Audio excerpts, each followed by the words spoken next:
cities put together account for about 85% of the stalled units.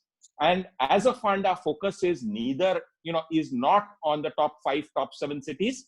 We are looking at deals across the country. Obviously, the deal flow reflects the market. We are now at a stage where we are looking at 400 plus deals. So the sample size is large enough. And the deal flow we've seen seems to reflect these markets. So we are primarily looking at deals from NCR and MMR. We are also getting to see a lot of deals from Bangalore and Pune. Some deals from Chennai, some deals from the rest of India. So that's the story. We are looking at deals across sizes. So that also makes us different. We do not say no to a deal because it's a 5 crore deal. The cost of diligence is an issue. And that is something that is discussed upfront with the borrower. And if they are willing to foot the cost of the diligence, which gets disproportionately high in a smaller deal, we are willing to spend the time and effort. And we actually spend as much time and effort on a small deal as we would do on a large deal. So we look at deals from which call for investments from maybe 5 crores all the way up to 400 crores in a single project. We have tested both limits almost as we speak. We are willing to look at about 800 crores with a single developer. So we could do multiple projects with a developer till we reach a score of aggregate score of 800. We are looking at funding only stalled projects. So we define stalled projects as both projects which are already stalled and or projects that are likely to get stalled as a result of non-availability of funds or some other factor. So where providing capital is a solution, we will come in and complete the construction. And therefore, what makes us different is the fact that we promise to complete the construction. Promise is a wrong choice of words, actually, is a wrong word to use. But when we are modeling, when we are providing for, when we are estimating, we are looking to complete the construction. And this is very relevant in the kind of scenario that we are currently in. So in fact, we had a lot of opposition from, believe me, developers that, what we are talking about, the kind of funding we are talking about is far greater than what they actually require.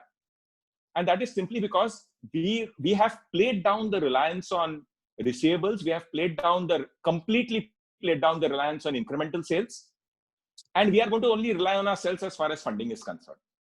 So we are looking at providing, in most cases, anywhere between 80 to 90% of the total cost of the project.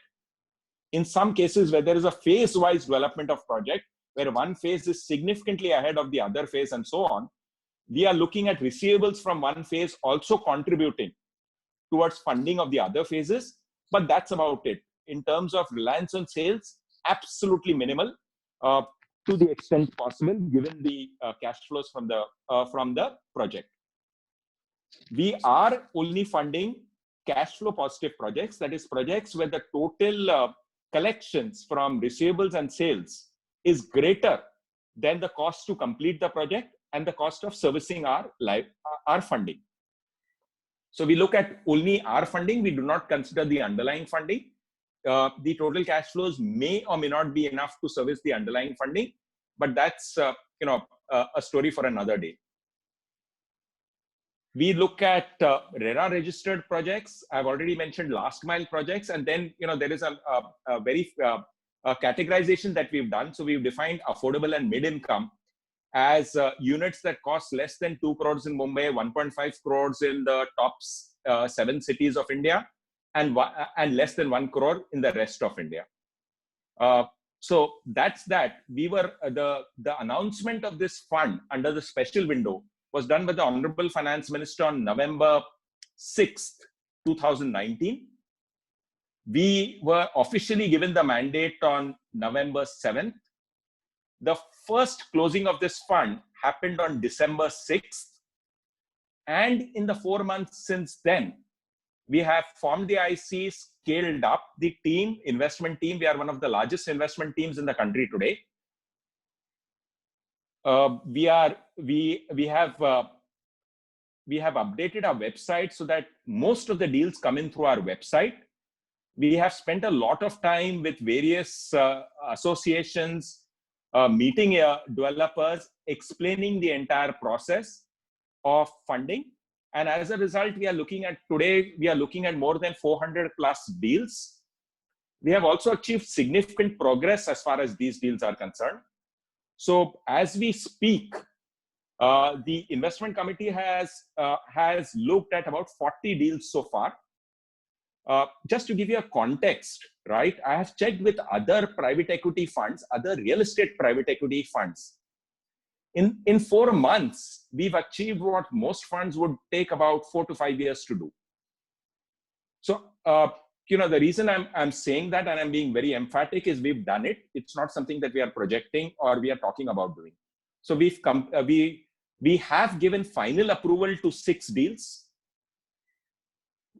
As a rule, as a fund rule, we will not talk about the names of our investee companies or the amount we are funding or the amount we have funded so far, because like you would, and like this audience will understand better than anybody else, that will only hamper or make it more difficult for the developer to settle with creditors, to mobilize contractors and so on, if they know the amount of funding that is already available to that particular developer. So we do not talk of numbers of funding, but what we can talk about is, with the 37 deals that we are currently, that have got various phases of IC approval. So just bear with me. I do not want to give a one-liner answer or one-liner statement here, because a one-line statement often is deceptive. It conceals more than it reveals. So just to step back, we have a 2-stage IC process. In the first stage, we get a preliminary approval based on information given by our developer. Once we get preliminary IC approval, we then take it through an extensive external due diligence process, which covers everything, including financial, legal, technical, forensic, ESG, accounting, and so on.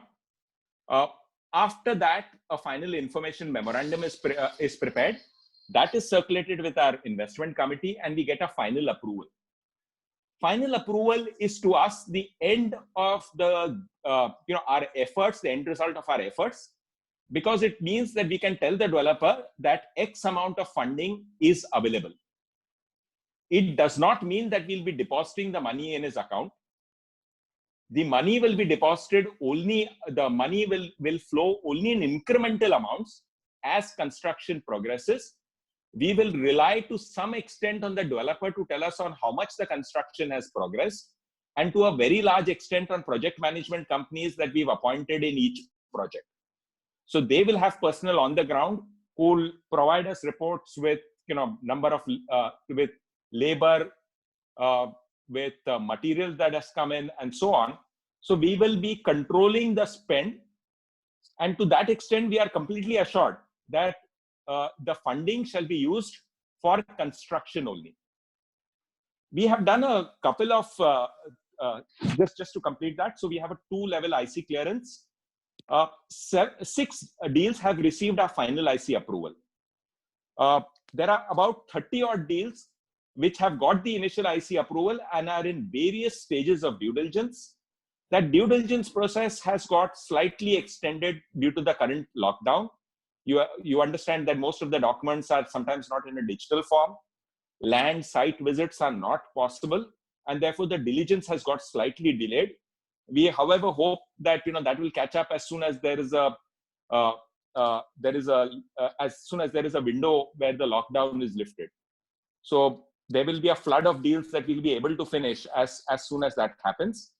But between all these deals, we would have provided a solution to almost 40,000 home units, which include approximately, and these are approximate numbers, I don't have about 20,000 home buyers who are stuck in these projects, and a total of 40,000 units. We would have committed about 50% of the fund with, when all these deals go through. Now, these deals, our emphasis is on getting these deals to a final approval. Post-final approval, disbursement happens when, if there is an approval which is lapsed, that approval is activated. If it's a procedural issue, we take a call that, it could be a condition subsequent. If it's absolutely essential towards completing a project, then we insist that that approval needs to come in before any disbursement takes place. There are other issues that come in before disbursement, primarily related to approvals from other creditors. In any case, when we go to the IC even the first time, that is only when we have discussed the deal with the lenders and the lenders have prima facie given their okay to us coming in as funders, because we ask for a senior charge. We've seen that we've got a very good response when we've started sharing some of the cash flows with the existing lenders. So what we say is that the fund will only fund construction, but collections, receivables, and sales, as and when they come in, we'll share some portion, maybe 10-20%, depending on how rich the deal is, with the existing lender. And mind you, the balance 80 or 90% will not come to us. It will be plowed back into the project. So we are talking of us coming in, providing funding, some residual cash flow going into the underlying lenders till the construction is complete. And then we give maybe 2, 3, 4 years for the units to sell out and for us to recover our money.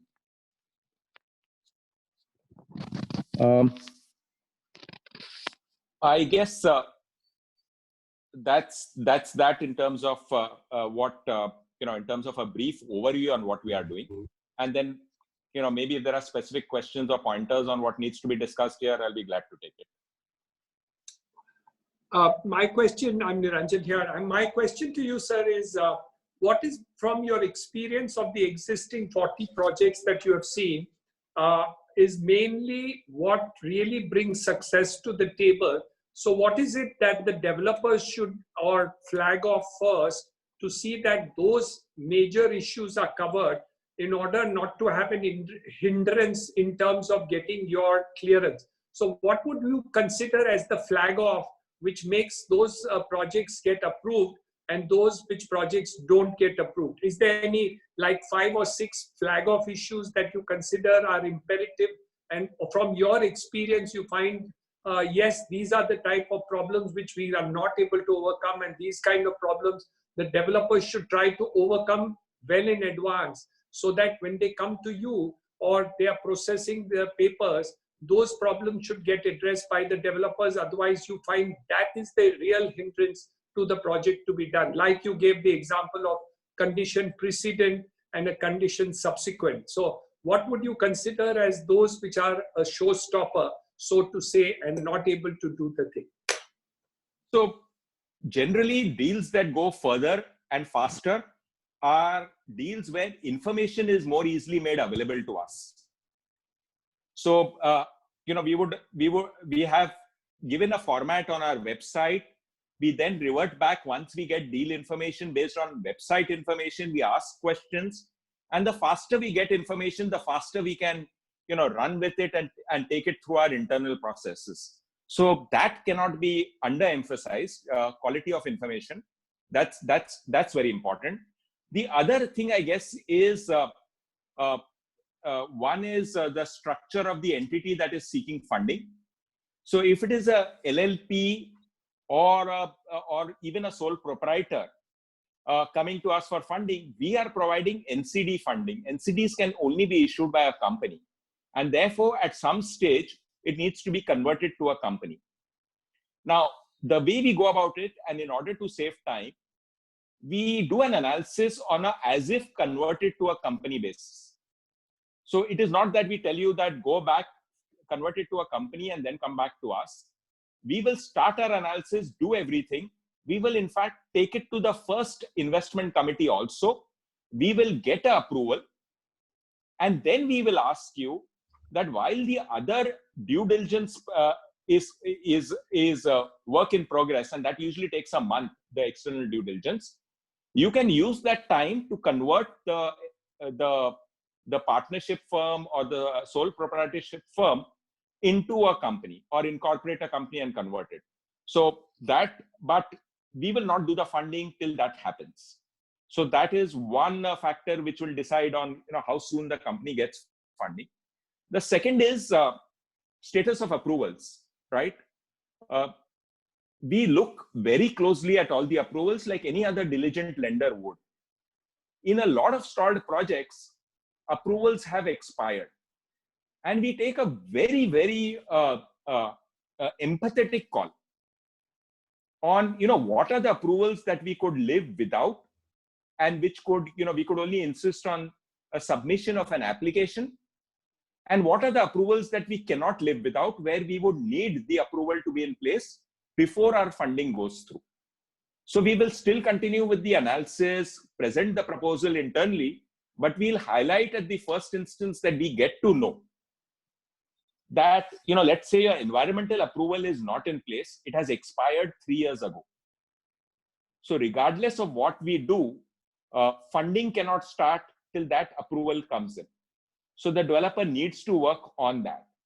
So we take a call based on criticality, whether it's a procedural issue or whether it's a fundamental issue, and so on that. The other bit that will work in terms of getting it faster through the system is getting your lender on board, getting your lender on your side as soon as possible.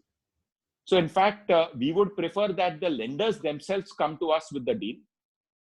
In most instances, where the lender comes to us with a deal, it works even better because they have got their thoughts cleared. They know that the kind of funding that is required, they know that they will not be providing the funding, and therefore the deal moves a little faster.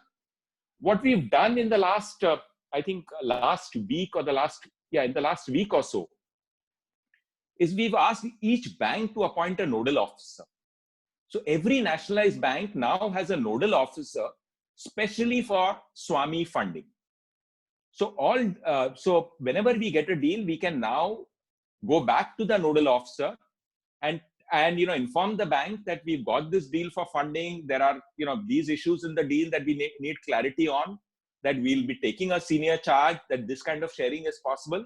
And believe me, in terms of efficiency of the process, that is going to help us a lot. Because otherwise a single deal in front of a big bank, even the developer is sometimes confused on whom to approach within that bank. So now we have a single point of contact in each of the banks who can accelerate flow of information, flow of approvals from that bank. So those are the 3-4 issues I think which will make deals more doable. Thank you. Niranjan जी, हम लोगों के बहुत सारे हैं, उसमें time लगेगा, एक बार वो हम उसको देख लें. RK Arora ji, I think RK Arora wants to ask something. Yes. Ji. Hi Irfan, how are you? Hello, hi. You are giving the quality information to us and our developer member. So first of all, I am very much thankful to you.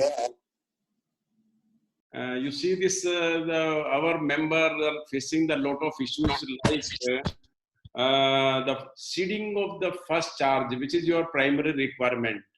Yeah. So, the people are approaching to the PSUs. As far as the NBFC is concerned, they are agreeing on it.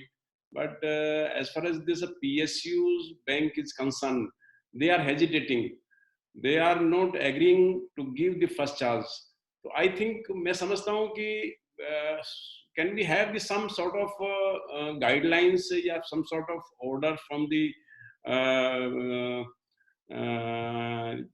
bank और एक या कोई DFS से कुछ इस तरह के कोई orders आ जाएं, so that the bank को एक directions हो जाएं कि if SWAMI fund is coming into the system, so they can allow us this first charge.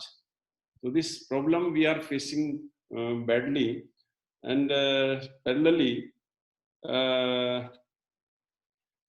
because of the few developers are talking us that the due diligence, actually the you people are appointing the due diligence, but they are taking them more time. I think आपने शायद 2-3 लोगों को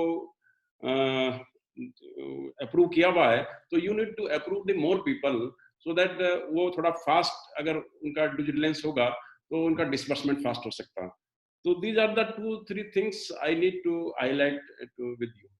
So, sir, if I can quickly address both the points. On the first issue, we are doing with the mandate. We think nationalized banks are also now slowly considering, but this it varies on a case-by-case basis. But they are looking at ceding charge.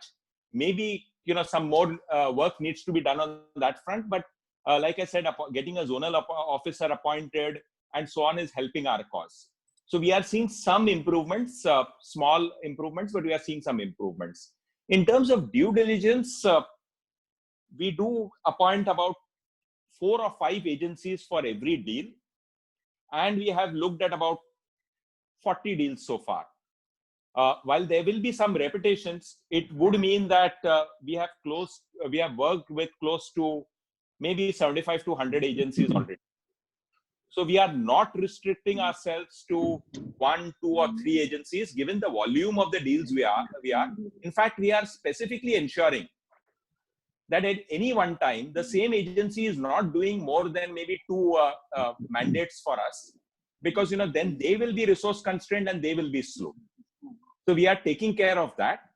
I think the time that the average time that we've taken for diligence, if we ignore this last the lockdown period, is close to 3.5 weeks, which if you check with any agency, any private equity fund, that is a pace which is hard to beat.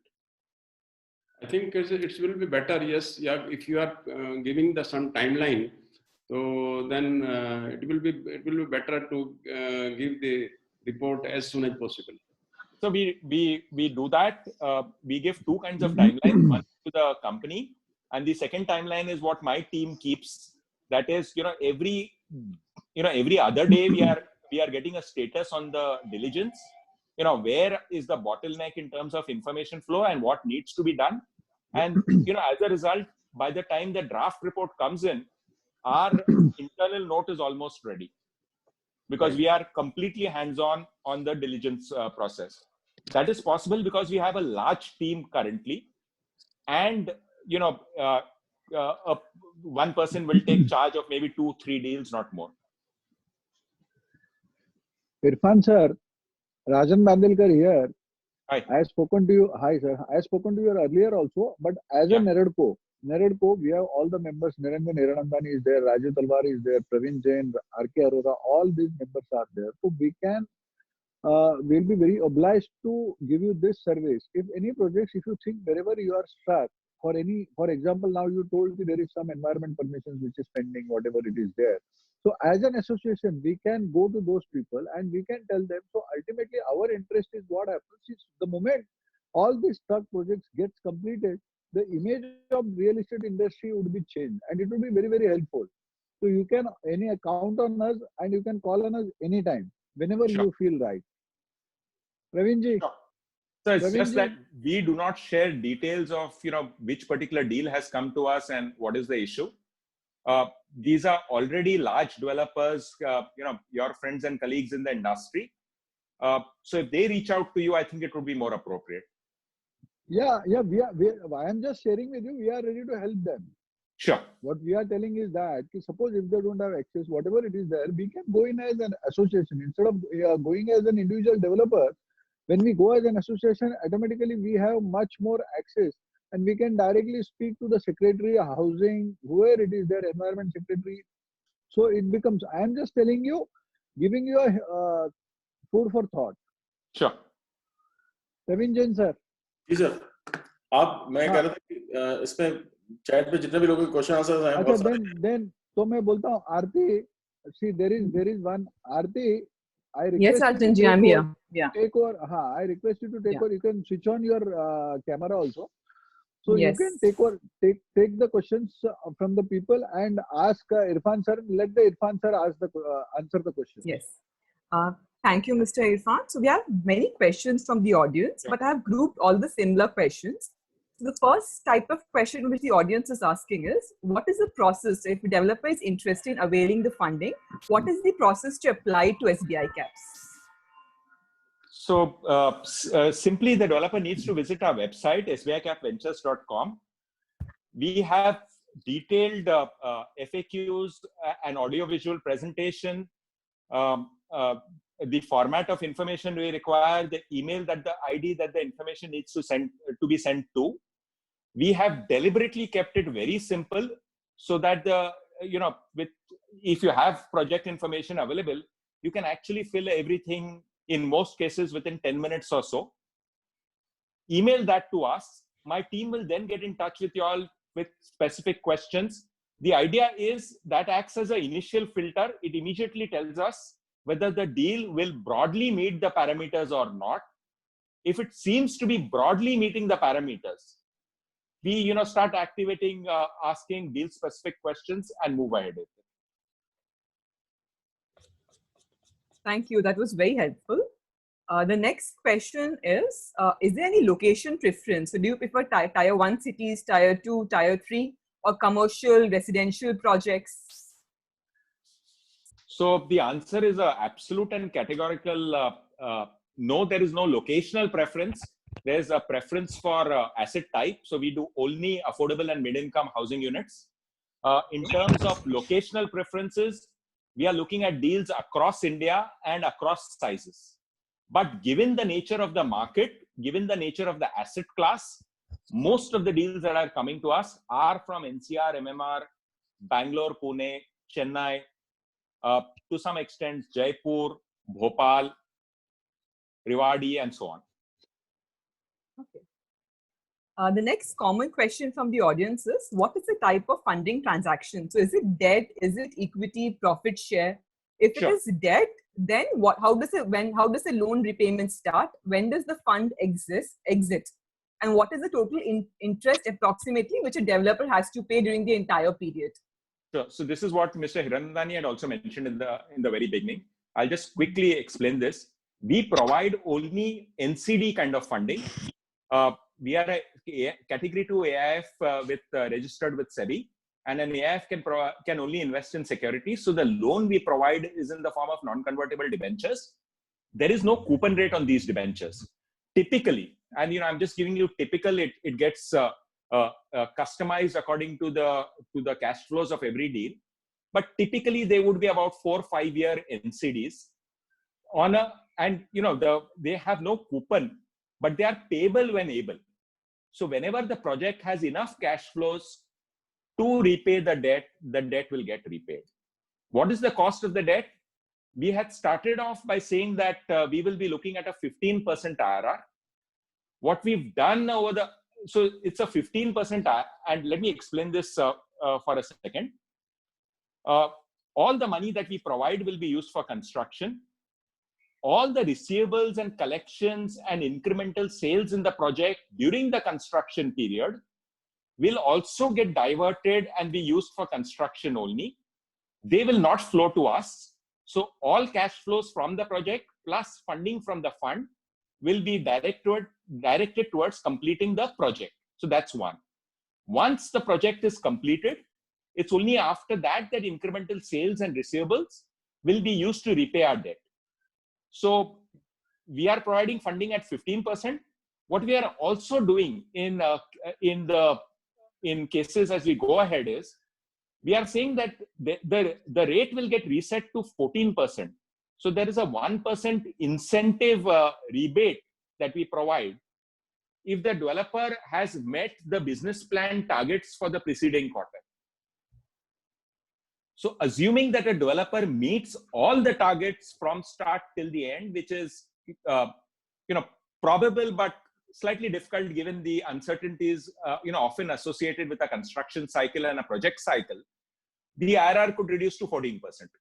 But what we'll do is the IRR will get we will set the IRR every quarter, either at 15% or at 14%, depending on whether the developer and the project have met their commitments for the last quarter.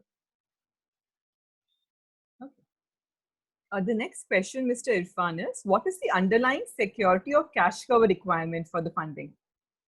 So we ask for a first charge on all the project cash flows. So that's one. We also ask for a first charge on all the project securities. on a case-by-case basis where the cover from the project cash flows of the security is not sufficient, or we ask for additional security, but that's more of an exception rather than a rule. Got that. The last question, Mr. Irfan, is, do you also consider projects which have become NPA, even if the projects are viable? So absolutely. The fund has been formed to look at NPA projects. It has been formed to look at projects that are likely to go into NCLT or already into NCLT. So emphatically, we are looking at those projects. Done. These questions more or less cover all the questions which the audience has raised. In case the panelists have any other questions. Okay, sir, yeah.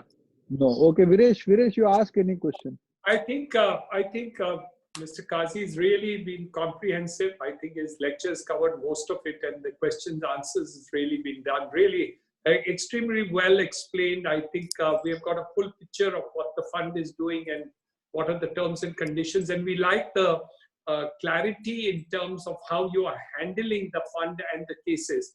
I think it's extremely impressive. Probably very, very complimentary to SBI Caps to have organized it in such a, what should I say, transparent manner and quite aggressive. As you said correctly, I don't think many funds have been able to do dispersals or study at the pace at which you have been talking, which is 3, 4, 5 weeks in terms of approvals.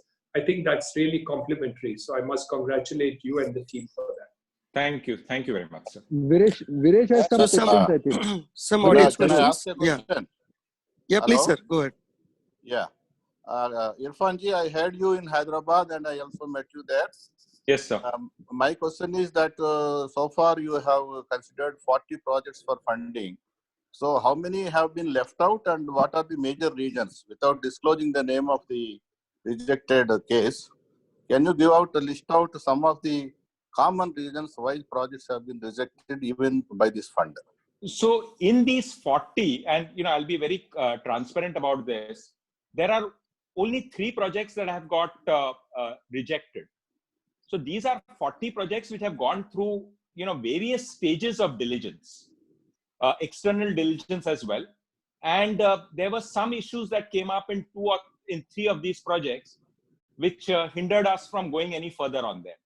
So when there are absolute deal breakers, like when the land is in question, for example, it gets difficult to fund a project. So only in those cases we've said no. Otherwise, diligence has generally come up with a lot of issues, and so that's their job. Our job is to find a solution to those issues. You mean to say that out of 40 you have rejected only 3? That too only on legal issues. So 40 is a filtered list, right? We have received 400 plus deals. Close to maybe 10 to maybe 20% of these deals don't meet the fund criteria and therefore cannot be taken any further. So, for example, there are deals from Mumbai where the pricing is much higher. We do not have any leeway on that. So if more than 10% of the apartments breach the price barrier, we cannot look at it. For reasons such as this, there are some deals which do not even make it to the first cut. Okay, that means out of 400, only 40 has reached this stage and 3 are rejected. That's all. 3 are rejected. The remaining are under various, for example, there is exchange of information, active interaction with the developer to, basically compile all the information that is required to take it ahead with a proposal. One last question is, are you looking at the background of the promoters of these projects? Whether any issues or cases are there against them? So do they qualify or not? Are you having such a criteria? So we are definitely looking at it. And let me give you a more complete answer there. We even do a forensic due diligence of the promoters and the developer company. So that is done. But unlike other funds, just because there have been issues with the developer or the promoter in the past, doesn't mean that we will not do the funding. The objective of this fund is to provide relief to home buyers. So as long as there are stranded home buyers in a project, we will look at funding that in spite of issues with the developer or the promoter of that development company. What we'll do is we'll therefore build in extra safeguards.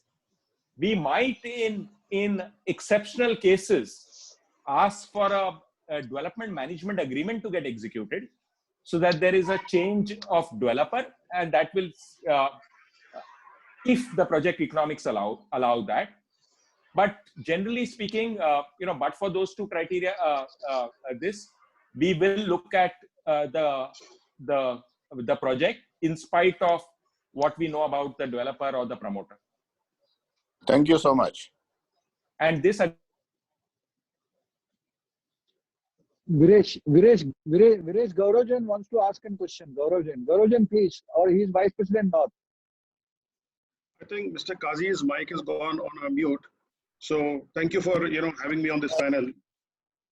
Sir, my question to you is that this fund started its journey in November, which was a very different era post-COVID, which is now where we are at the moment in time.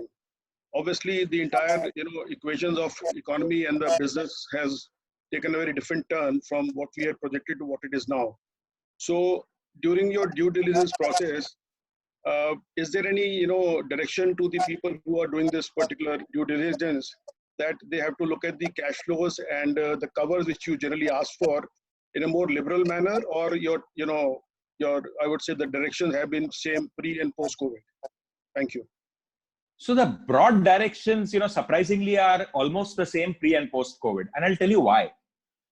In any case, we were assuming zero sales till the project is completed, right? Zero cannot get negative. So maybe some home buyers will cancel, some home buyers will ask for a refund, and to that extent, you have negative sales.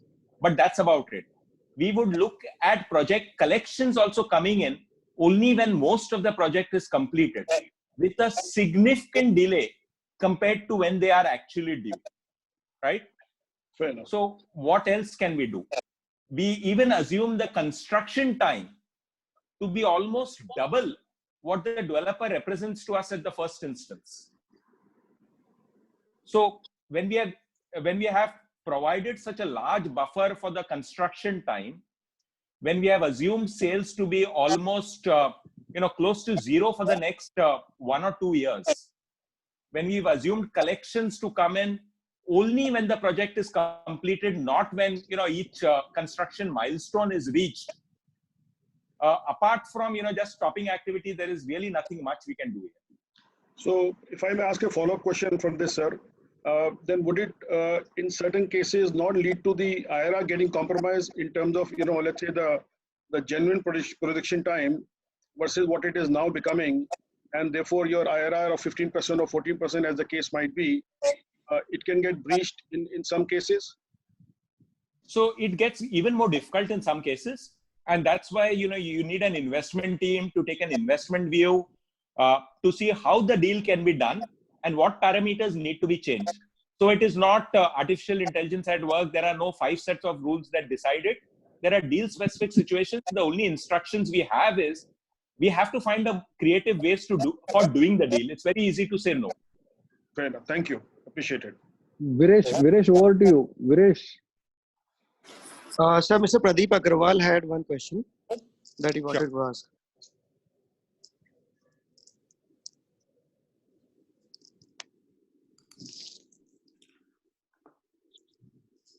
Pradeep ji, please. Yeah, Irfan जी नमस्कार. प्रदीप अग्रवाल. इरफान जी, मेरा बहुत simple सा सवाल है कि क्या जो running project हैं, क्योंकि कोविड-19 के बाद वो कहीं ना कहीं ट्रबल में आने वाले हैं, तो क्या ट्रबल में आने के बाद ही सपोर्ट कर सकते हैं या उससे पहले भी उस क्राइटेरिया को कुछ चेंज किया जा सकता है? Sir, definitely, and we've made this emphatically clear. This is a fund for stalled projects and also for projects that are likely to get stalled. So if there is a case that can be made that given the current situation,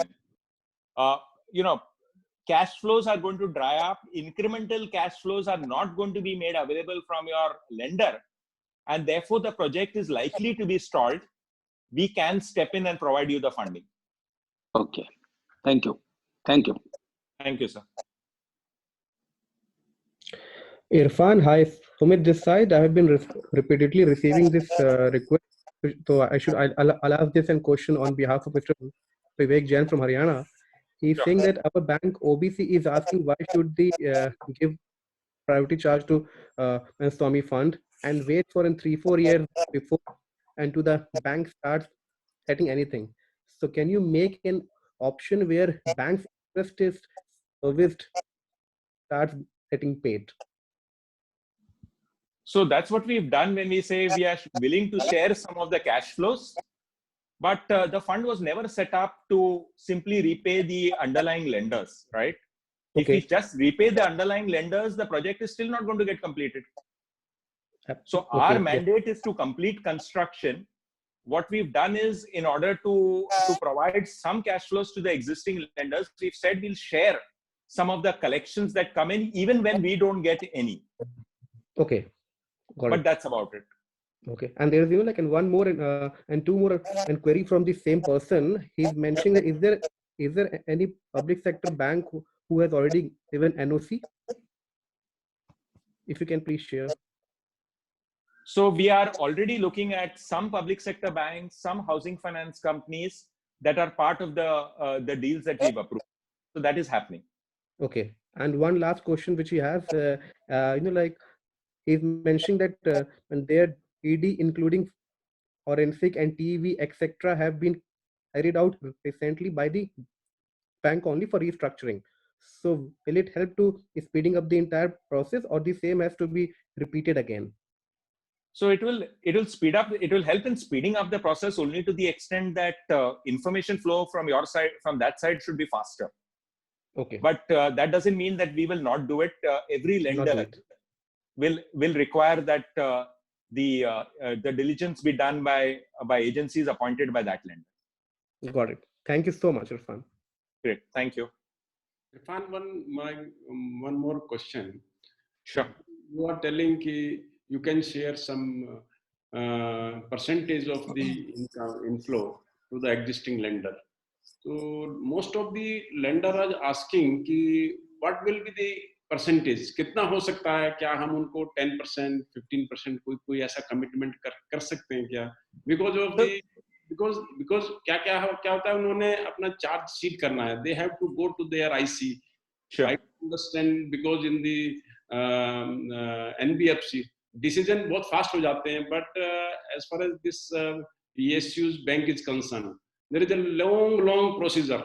So if we can tell them some sort of percentage, then the decision लेना और उनके लिए थोड़ा आसान होगा. If you can. In fact, I'll just explain. Of late, our major emphasis in all our deals is to see just how much can we share with the existing lender, and how much can we up the amount, because we know we have to sweeten the deal for the existing lender. So we are even thinking from that point of view. Yeah. And we can share anywhere from 0% to maybe 20-25%. Correct. But then, it depends on the numbers that flow in every deal. There is no hard and fast rule. Correct. I will share you one my experience. Actually, I met one PSU bank. So they said that there will be the fraud if I give the first charge. So basically they are looking at some guidelines from their DFS or any other like IBA, Indian Bank Association, कुछ उनका जो guidelines है, अगर उनको मिलेगा तो कहीं ना कहीं इसमें decision fast होगा. But उनका वही question आ रहा था कि कितना percentage तक आप allow कर सकते हैं, कितना percentage आप हम अपनी IC में ले जा सकते हैं. Right, you rightly said we can approach them accordingly. Sure. So I admit there was lack of clarity, given that these are huge banks and so on, and there are people approaching the banks at various levels in various geographies. And therefore, we decided to have this system of a nodal officer in every bank. So now there is a one-point officer who's completely aware of what this fund expects, what is possible and what isn't. So we expect that the process to get far more efficient going ahead. Correct. Thank you. Thank you. Thank you, sir. There was a question from one of our members. Is the fund only for residential projects or commercial and retail is also included? So the fund, let me give us a two-liner answer to this. We can do a project as long as 90% of the units meet the definition of affordable and mid-income. And we have defined what are affordable and mid-income units, less than 200 square meters and less than 2, 1.5 or 1 crore, depending on the geography where the deal is. Which means that up to 10% of the project could be retail, could be commercial, could be anything. It does not matter. But that's about it. Okay. We have one more member, Mr. Rajiv Ajmera. Mr. Ajmera, if you can ask your question, please. How are you, Irfan, sir? Hello, hi. How are you? Yeah, good. All good, sir. Sir, in partnership firm, you are not allowing NCD. The problem is that after that, we have to get it converted into company. Then those stamp duty issues are there. Then other issues are changing the name in all the departments and everywhere about the permissions and all those things. It is getting very, very lengthy process. That is literally, and our company having a lot of partners as a private limited company, which can be given all the NCDs and all the securities of the project, everything. Why can't we consider that also legally also it is practically possible, sir? I have got a no answer on this from the SBI. Okay. So we are requiring all partnership firms to convert to a private limited company. Given the law under which we operate, as an AIF, we can only invest in securities. Securities can only be issued by a company, private or public limited company. So we need to have that in place. What we are doing is we can help you on the timeline. We can also help you in terms of some of the costs can be converted to project costs, right? So we can help you that way, but we cannot provide debt to a partnership firm. So the second last question, Mr. Radha Krishna, one of our members. Good evening, Mr. Irfan. It is a lot of clarity is there in your entire this session. One small question to give more clarity on what is the difference that the difference of your fund when compared to any other ARC in terms of objective or operations? Because ARC is also a bailout kind of a fund. What are the differences that you feel that compared to ARCs? So I don't think anybody places this emphasis on providing complete funding. Takes last mile as a religion, right? Yes. And agrees that when we step in, we will step in and complete the project. That's great. That's great. Fantastic. Fantastic. Thank you. Thank you very much. Mr. Ashok Monani.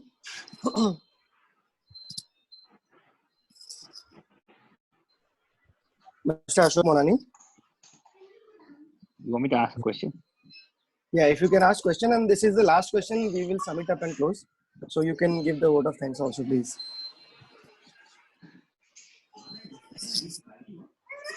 So Irfan sir, yeah, as you said that there are milestones and there is a category of the amount, etc., etc. Is there any way if we can meet one of the categories and as far as the area is concerned, but the pecuniary value could be a slightly more than 2 crores? Is there a way that we can get concession for that for projects? No, sir. What we can discuss on a project specific basis is if some of the units can be divided and therefore we meet the price criteria. That's one. Two, if the larger units or the more expensive units are in another wing, we can fund the rest of the project. So we try and find a solution, but ultimately if it does not meet the criteria, we cannot do it. No, which is both size and price. Okay. So I mean, you're very clear on that. that even if the price shoots up by 5 or 10%, you will not allow. So we don't have a leeway on that. We can at best try and find ways to address it, but post that structuring, the mandate should be met. Otherwise, we cannot fund it. Okay, got it, sir. And indeed, we are really, obliged from the bottom of our hearts. You have given so much of clarity to us. Every member, I've been seeing the chat. Every member is so happy about this talk today, and believe me, we are looking forward for more cooperation from you. Sure. Thank you, sir. Thank you so much. Ranjan sir, an honor to be with such a panel of speakers. Ranjan sir, I must share with you, Mr. Irfan Qazi, he was kind enough to accept a request over a call only, and just accepted our request to address this important topic over a video call. I must share this with you before we conclude this session. Yes, I did say that we are extremely obliged to SBI Caps, not only to come and address us today, Mr. Qazi, but also the fact that you have taken up such an important facet which would take care of, as you said, several tens of thousands of apartments and people. I think the country will be grateful to you, besides the banks and the developers. So thank you very much for all that you all are doing. Please go ahead and whatever we at NAREDCO can do in terms of acting as a catalyst at any point of time, we will be happy to do so. Thank you very, very much, and have a good day. Great. Thank you. Thank you for giving me this. Thank you, sir. Thank you, sir. One more update was there. Thank you very much, sir. SBI Chairman, Mr. Rajnish Kumar, he's also accepted our request to come on the video call. So we will just fix up a time and we'll let everyone know. Excellent. Thank you. Great. Thank you. Irfan, thank you so much, Irfan. Thank you for coming, Irfan. Thank you. Thank you very much, Irfan, giving us quality information to our members. Thank you. Thank you all. Thank you all. Thank you very much, everybody. Thank you. Thank you. Thank you.